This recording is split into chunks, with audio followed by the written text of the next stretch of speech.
رسول معظم اسلام میفرماید یک زن 4 مرد را با خودش به جهنم میبرد، تنها خودش نمیره.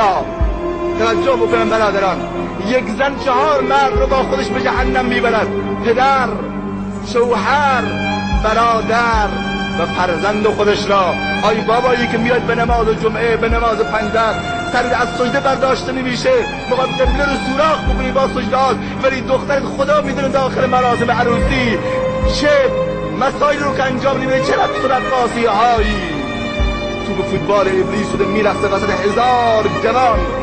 پدر اینجا داره نماز میخونه، الله اکبر، سبحان الله سبحان الله. بگو این مسائل رو توجه بکنه، به مسائل خانوادگی که اهمیت داره. قرآن چی میگه؟ یا ایها الذین آمنوا قوا انفسکم و اهلیکم نارا.